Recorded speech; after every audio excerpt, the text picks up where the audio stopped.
I'm Rob Licuria, senior editor at Gold Derby, here with Cole Hauser, who portrays Rip Wheeler on Yellowstone. Cole, straight up, let's talk about why fans love Rip so much, because I think he's super fascinating, and I think you do such a damn good job of bringing him to life. He's always been probably my favorite character alongside Beth. So what do you what's behind his appeal? Listen, he's got a lot of different colors, and I think obviously Taylor and I, over the course of 4 seasons, have really worked hard on making sure that he's somebody that, each year is either growing or, you're seeing further into his heart, and whether it's the love he has for Beth, the loyalty he has for John, the leadership that he has with the bunkhouse, the death and destruction sometimes that he can create, and also the love that he has for the Dutton family. So, again, there's a lot of different levels to him, and Taylor and I have really dug deep, in both of him as a writer and me as an actor, to create a very well-rounded and kind of entertaining, I hope, character. Yeah. And there's a lot of nuance to him, which we'll explore a little bit further shortly. Before we do, another general question. I'm sure you get asked this all the time these days, but it's something I want to know because I've been a fan since the absolute beginning and have always been screaming to. Thank you. There's a lot of these fans coming out of the woodwork now, but I'll tell you, they're all coming out of the woodwork now. And you know who else is coming out of the woodwork? Critics and awards voters, because suddenly the show is #1 and everybody loves it. And we should check it out. And they're like, oh, this is absolutely brilliant. Why didn't we love it? Why didn't we award it before? So what do you think about how it's gaining so much traction with awards voters? It's literally now at Gold Derby, it's one of the favorites to get a whole bunch of nominations. Well, I'll start by saying this. The show interiorly in this country has been very successful since the beginning, since year one. I think, interestingly enough, because of what the show's about and Taylor's style of writing and the characters and the development of, stories over time, it's grown out to the edges of America. But I will say, and I always want to, and you're obviously a loyal fan, and there's a lot of loyal fans that have been out there, millions of them, for a very long time, that have stuck by our side and supported the show. And it's because of them that we are where we are. So, but to answer the question, I think it's, like I said, it's just simply that the critics in Hollywood and New York, have kind of finally, with the numbers we've created, they have to recognize them. They have to take notice. Yeah, they can't possibly ignore the show any longer. And once they've seen the production values and everything else that Taylor and the cast and crew brings, it's really undeniable. But we can be cynical, I guess, all we want. But getting that SAG ensemble nomination, that was no easy feat, Cole. As you know, there's so much amazing content out there these days. There's so many great casts. To be included in that list, I was so proud of you all. I'm sure you all felt the same way. What was your reaction when you found out the cast was nominated? It was, for me, it's always I look at, this business, and a lot of it's me, especially in the acting game. And it's not, there's a team effort. There's, a wonderful cast. And that our first kind of big award was us as a team, as of actors and artists across the board, was a real acknowledgement to the success of the show, in my opinion. I would rather us as a entity win, a award versus, me personally. That's just who I am, though. Yeah, I totally get what you're saying. A bit of a deep dive into season 4. I'm just going to completely admit that from episode 6, when Rip breaks Lloyd's hand after the fight with Walker to make an example of him as last man standing, he walks away in private, and the regret and sadness washes over your face. It is one of my all-time favorite scenes. It's so relatively simple, but I can't get it out of my head. It's a rare moment of vulnerability for Rip. Can you talk me through that day on set and what you were going through to really, you really stuck the landing. It was a great one. Thank you.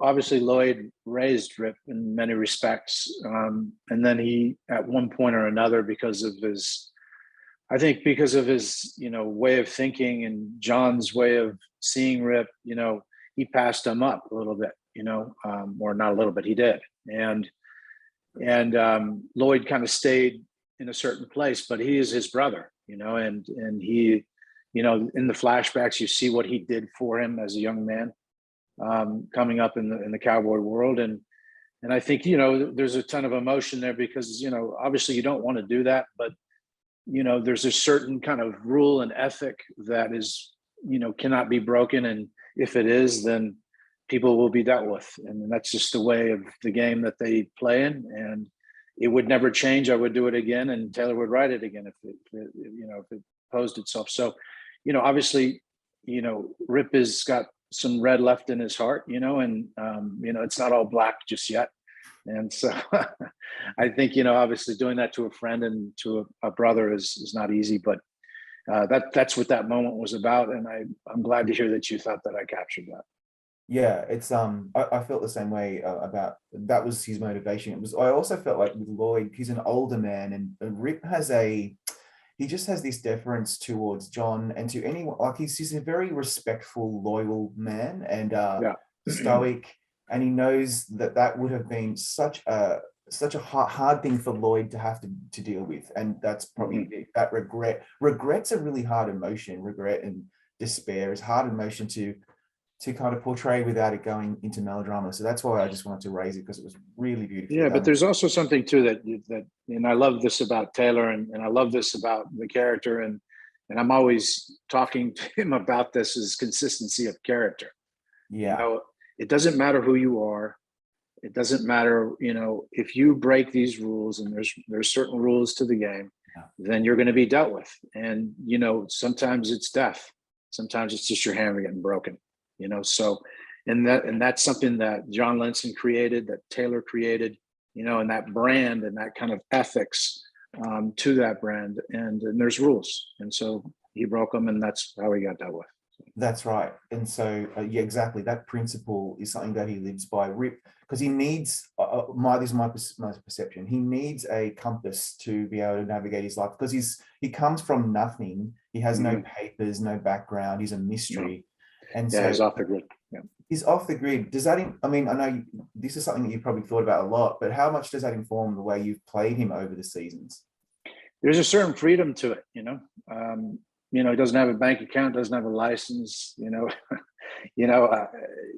police that know of him don't mess with him. He's kind of like that kind of black hat where you're just like, or the black hand of the mafia. It's like, you don't play with those guys. And then in return, they leave you alone. So, he's, in a way, he's kind of a part of, the Montana landscape. He's his own animal. And when Taylor and I were talking and he brought that up, I just went, wow, man, like that is, to me, is the ultimate freedom of a character, is to be off the grid with no, nothing that allows anybody to know who I am, and that to me is just another wonderful detail to the character.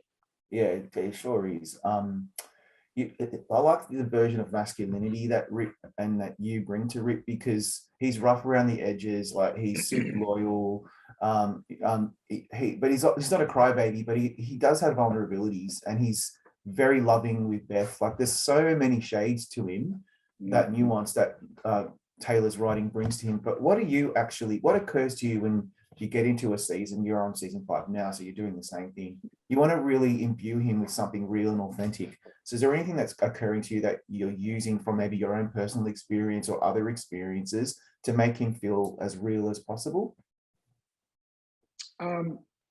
He's nobody like I've ever met or played in my life as an actor, or even met, on this planet. I've met some extraordinary people, I've been taught by some extraordinary, people through acting, and, whether they're soldiers or cowboys or pilots or astronauts. I mean, the list goes on and on and on. So, but he's nobody I've ever met. So there's nothing I really pull from anybody I've met, but there's this certain,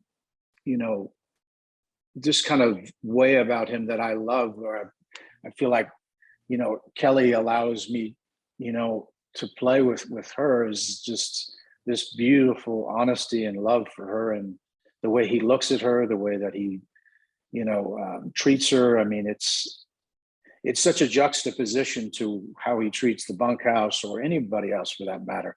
Other than really John and Beth. I mean, he's not a puppy dog, but he's definitely, there's a softer side that you get to see into his heart, and that's, those are those moments. Sitting on the porch with her in season 3. When John gave me the letter, and reading that moment, and her saying those things to me, and asking her to say it again. So I really, because it takes him so aback by what just had happened, and John giving him the home is just like, it's an acknowledgement to the loyalty and love that he's given, and his life that he's given to the ranch, and to this family. So there's just those beautiful moments that I love when Taylor writes him, because you get to really get to know him, who he really is, and what really matters. And it's not money and power and all those things that most people care about. It's being able to call a place home.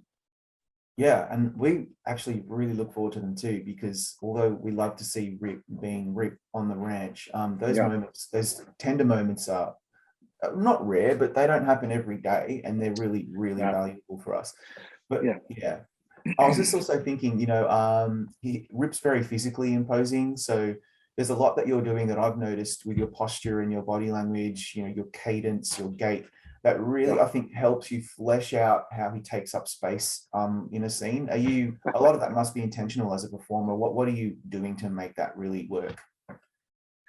Yeah, I mean, listen, I'm 47 years old now. I've been in a ton of accidents, and motorcycle, horses. I've fractured my back. Oh yes, that's right. I've torn my hamstrings.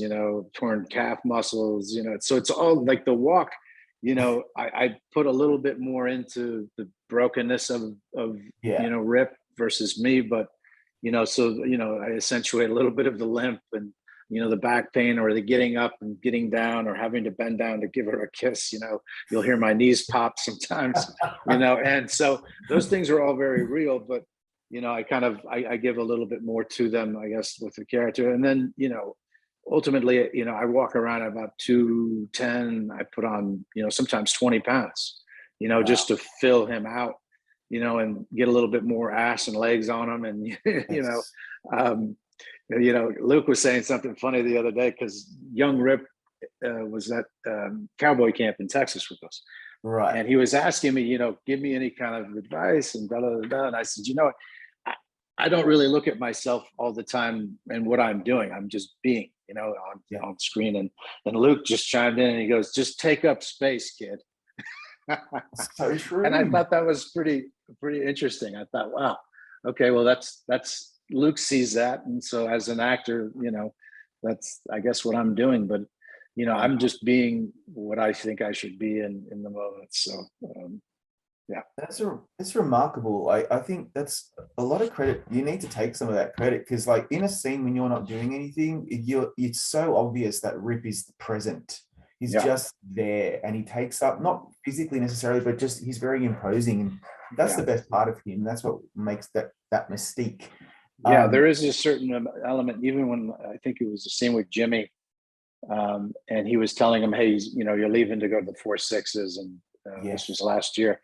And Jefferson White, I'm over John's shoulder, and Jefferson, at the end of the scene, he goes, man, it's the most intimidating thing in the world. And I go, what? He goes, all I can hear is Kevin's voice and you staring at me.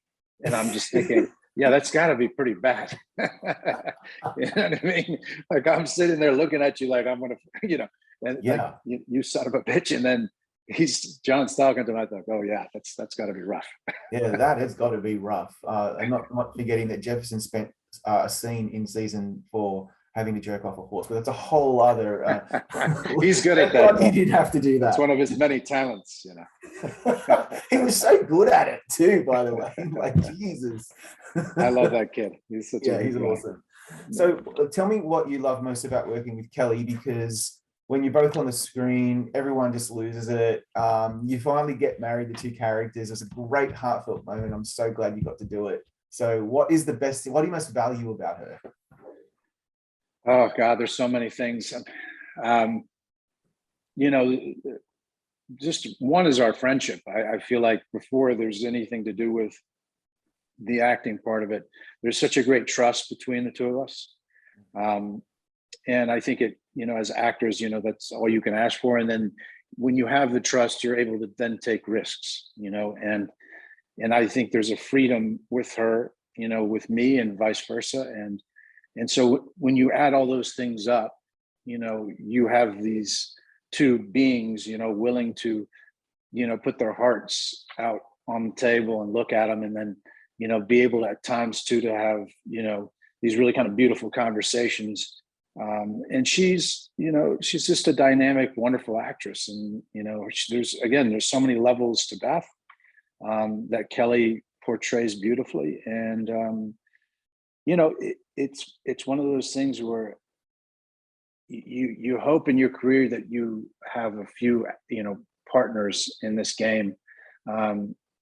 And she's been one of them for me. And I think she feels the same, that we work well together. I mean, that's just the simple version of it, Yeah, it's so, and trust each other and trust each other. So bloody obvious on the screen.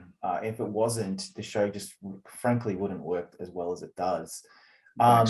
I have lots of things that I could probably ask you, but my final question is this. It's a very obvious question. I'm hoping you'll just tell me everything. So you're in the thick of production. You're on season 5. I think it's coming out later this year. Well, I've spoken to a couple of people already from the show about season 5, and they've said they're blown away. And I guess that's a pretty rote answer, but honestly, we are looking forward to it. Like, what can you say, or how do you feel about what you're doing so far? I think you've done 3 or 4 episodes already.